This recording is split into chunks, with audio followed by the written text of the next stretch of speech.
spoken. Paul, for example, Paul McCartney, he still doesn't know where Yesterday came from. He actually, he wrote. I was interested in working with George Martin again. George Martin didn't just produce the Beatles. He spent decades in the studio with Paul McCartney, watching him evolve from young songwriter to complete composer.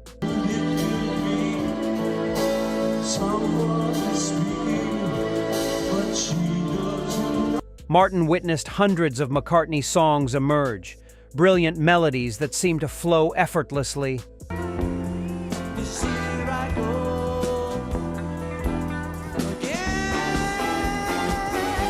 Clever arrangements that redefined pop music.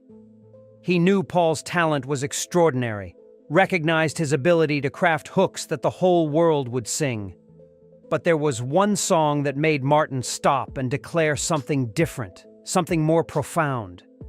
This wasn't just talent or skill or natural gift. This was proof of genius, not the obvious choices like Yesterday or Let It Be. This was the song that showed Paul McCartney operating at a level few composers in history ever reach. 1. McCartney's reputation versus reality. To the world in the mid-1960s, Paul McCartney was the melody master, the cute Beatle, the commercial genius who could write hit after hit with seemingly no effort at all. Yesterday, love was such an easy game. His songs dominated radio, his bass lines drove the band, his voice carried the harmonies. The public loved him for making pop perfection look easy, for creating songs that felt like they'd always existed, just waiting to be discovered. But critical perception told a different story. Many saw Paul as too safe, too pretty, too polished. Next to John Lennon's raw edge and experimental spirit, McCartney seemed like the conventional one, the crowd pleaser who prioritized commercial appeal over artistic depth. His melodies were beautiful, yes, but critics assumed beautiful melodies must be simple to write. Accessibility was mistaken for lack of sophistication. George Martin knew better. In 1965, Yesterday was recorded, and the very first time I ever wrote a score for the Beatles. He sat beside Paul in the studio, watched him construct chord progressions, heard him explain harmonic choices, witnessed the mathematical precision behind those effortless-sounding melodies. Martin understood what most critics missed. The sophistication hidden inside simplicity is far harder to achieve than obvious complexity. Anyone can write a complicated song that sounds complicated. True genius makes sophisticated composition sound natural, inevitable, simple. Martin saw McCartney's classical instincts, recognized his ability to move through harmonic progressions that sophisticated jazz and classical composers would admire, all while maintaining pop song accessibility. But even Martin, who believed deeply in Paul's abilities, needed one specific song to crystallize everything he suspected. One composition that would prove beyond doubt what kind of musical mind Paul McCartney possessed. 2. The song, Here, There, and Everywhere, 1966.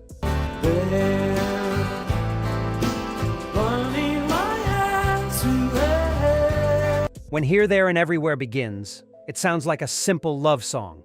Gentle, romantic, intimate. The kind of melody that makes listeners feel like Paul is singing directly to them, expressing emotions everyone has felt but never quite captured in words. On the surface, it's beautiful but uncomplicated. A perfect example of McCartney's gift for creating warmth and connection through music. George Martin recognized something else immediately. Regular part of my life. I spent a long time looking for songs. And the songs I was looking for the Beatles was really a hit song. It didn't matter. So long. This wasn't just another pretty melody. This was compositional perfection, the kind of song that music theory professors would study decades later, trying to understand how every element fits together so seamlessly. The chord progressions moved through changes that sophisticated jazz composers would admire, harmonic movements borrowed from classical traditions, yet somehow it all felt completely natural, never academic or forced. The song structure itself was unconventional. Most pop songs follow predictable patterns: verse, chorus, bridge.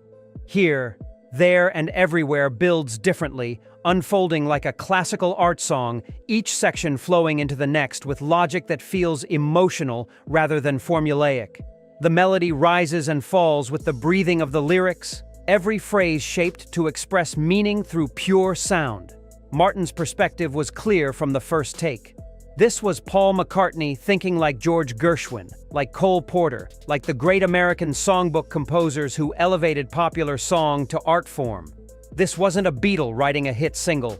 This was a complete composer working at the highest level of craft, creating something that would endure not because it was catchy, but because it was perfect. Here, There and Everywhere proved Paul's genius in ways his more famous songs never could. 3. The technical mastery. Beneath the gentle beauty of Here, There, and Everywhere lies compositional sophistication that most songwriters never attempt. The song opens on a G major chord, but the key is B-flat major. Starting on the third chord instead of the tonic is a classical technique that creates immediate harmonic interest, a sense of already being in motion before the journey truly begins. Most pop writers wouldn't dare start a song this way. Paul made it sound like the only possible choice. The chord progression throughout moves through changes that require deep understanding of harmonic theory. Paul shifts between major and minor with fluid grace, using substitute chords and unexpected resolutions that create emotional colors traditional pop progressions never achieve. Yet nothing sounds complicated or showy. Every harmonic choice serves the emotional narrative, enhancing the feeling of intimacy and devotion the lyrics express. The vocal harmonies demonstrate precision that rivaled the Beach Boys' most advanced work, except the Beatles achieved it in fewer takes with less laboring. Paul, John, and George stacked three-part harmonies so perfectly blended that trained musicians struggle to isolate individual voices. The blend isn't just about singing in tune. It's about understanding how voices function as instruments, how overtones interact, how vowel shaping affects harmonic resonance. George Martin's production approach reveals his respect for the composition. He added subtle touches, a delicate guitar line from George Harrison, feather-light bass from Paul, barely there percussion from Ringo, but mostly he stepped back. When you recognize perfection, you don't overproduce it. You capture it and let it speak. Martin knew this song didn't need studio tricks or elaborate arrangements. The composition itself was an achievement. 4. Why other songwriters couldn't match it. Throughout music history, countless songwriters have written beautiful melodies, catchy hooks, memorable choruses, songs that make people feel emotion and stay in memory for years. But there's a fundamental difference between writing a good melody and creating perfect composition. Here, There and Everywhere exists in that rare space where technical sophistication and emotional accessibility become the same thing, where complexity serves simplicity so completely that they're indistinguishable. Other songwriters could study the chord changes, analyze the harmonic movement, copy the structure note for note. Many have tried, but their versions always reveal the seams, expose the craftsmanship, feel like exercises rather than expressions. The difference is intent. When most writers attempt sophisticated harmony, they're showing you they know sophisticated harmony. When Paul wrote this song, he wasn't showing anything. He was feeling his way through emotional territory, and sophisticated harmonic language happened to be his natural vocabulary. George Martin often compared this song to Schubert's Lieder, the German art songs that elevated simple poetry through perfect marriage of melody and meaning. Those songs sound simple, accessible, even folk-like, but musicians who study them discover layers of compositional genius hidden in what feels effortless.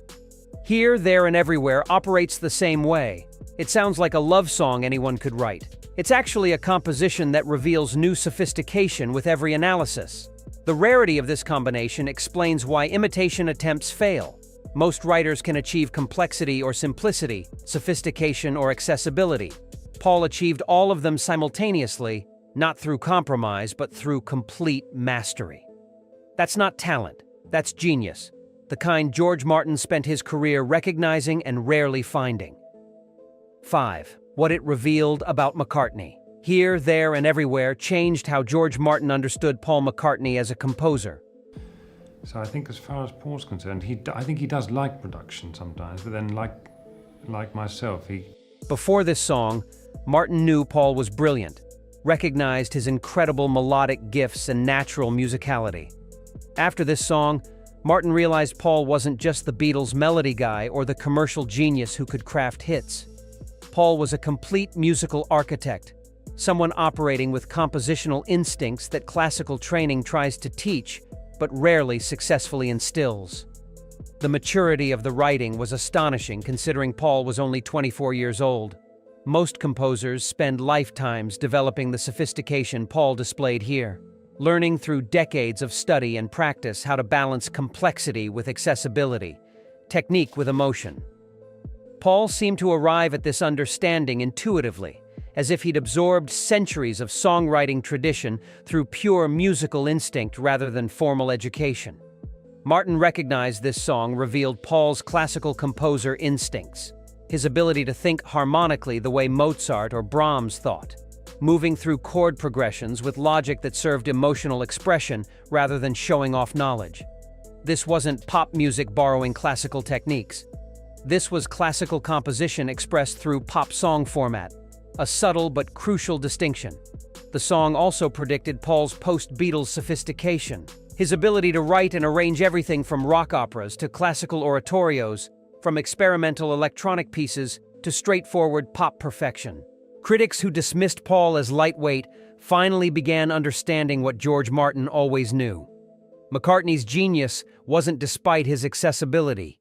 His genius was making sophisticated composition so natural and inevitable that millions could sing along without realizing they were experiencing something few composers ever achieve.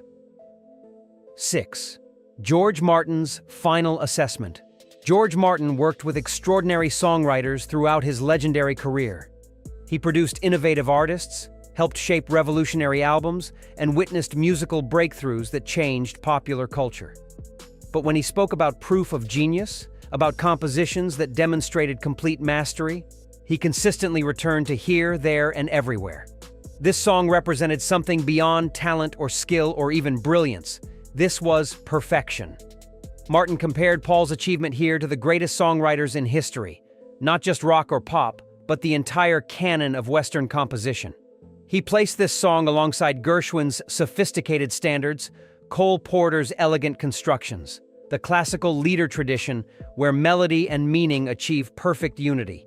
Coming from George Martin, who studied classical music formally and produced experimental composers, this comparison carried weight that transcended industry praise. What separated genius from talent, in Martin's assessment, was the combination of technical mastery and emotional truth. Many composers achieve one, some achieve both occasionally. Paul achieved both completely in a single 3-minute song that sounds effortless, writing with sophistication that trained musicians study while creating emotional resonance that casual listeners feel instinctively. That simultaneity is the definition of genius. Martin took pride in helping Paul realize this vision, in recognizing what the song needed and providing it without overproduction or interference. The producer's role is knowing when to step back, when to let perfection exist without improvement. Here, There, and Everywhere needed George Martin's ear to capture it properly, but it didn't need fixing or enhancing. The composition itself was complete. This song, not Yesterday or Let It Be or any of Paul's more famous works, proved something essential. Perfect composition doesn't need explanation, doesn't require defending, doesn't demand attention through complexity or volume. It simply exists, inevitable and eternal. George Martin produced countless brilliant songs throughout his career. He recognized genius in many artists, helped shape legendary performances, witnessed musical innovation that defined generations. But Here, There, and Everywhere proved Paul McCartney operated on a different level entirely. While others chased complexity or simplicity, Paul achieved both simultaneously, creating perfection that sounds inevitable. True genius makes the impossible feel natural.